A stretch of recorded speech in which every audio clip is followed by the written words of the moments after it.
បងជួយបង្ហាញពីចំណាប់អារម្មណ៍ដែលបងប្រើប្រាស់ពូជចំបៃស70 120គីឡូលើដីមហត្តា 10A បាទតោះបាទខ្ញុំមានការពេញចិត្តនឹងការព្រោះពូជតិចចំពោះចំបៃស70ព្រោះលើផ្ទៃដី 110A មហត្តា 10A មហត្តា 10A ព្រោះតែពូជ120គីឡូទេបាទអញ្ចឹងលទ្ធផលវាឃើញថាវាបែកចេញមកលឿនហើយគូវែងគ្រាប់ស្អាតហ្មងគ្រាប់ស្អាតបាទហើយពីមុនបងធ្លាប់ប្រើពូជប៉ុន្មានគីឡូពីមុនខ្ញុំធ្លាប់ព្រោះ160គីឡូទៅ165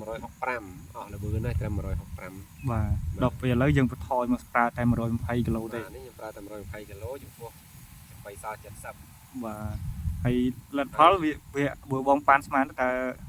វាអាចលទ្ធផលបើស្តាមខ្ញុំប៉ាន់ស្មានជាផលវាហីបាទជាផលវាអានេះខ្ញុំមិនទាន់ហ៊ានសន្និដ្ឋានទេតែបើតាមខ្ញុំប៉ាន់ពីឥឡូវនេះខ្ញុំថាស្រូវនេះអត់ក្រោមពី7តោនក្រោមពី7ហ្នឹងបាទអត់ក្រោមពី7នេះដោយសារទី1គួរចេញមកស្អាតវែងទី1គួរចេញស្អាតវែងហើយមើលទៅស្មើល្អបាទ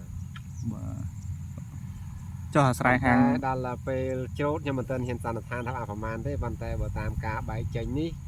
ខ្ញុំស្មានមើលថាมันក្រោមពី7តោនបាទហើយមកប្រៀបធៀបនឹងស្រូវ OM ខ្ញុំព្រោះនេះ160គីឡូក្នុងមហត្តាបាទឃើញថាគូវាខ្លីជាងបាទខ្លីជាងចំបៃស70ហើយការចេញវានេះក៏រាងយឺតជាងចំបៃស70ដែរព្រោះមុន2ថ្ងៃផងបាទព្រោះមុនចំបៃស70នេះ2ថ្ងៃបាទអញ្ចឹងថ្ងៃមុខបងនឹងជឿជាក់ព្រោះស្រូវស្ដើងវិញណាបងណាកាត់ថយពូជណាបាទ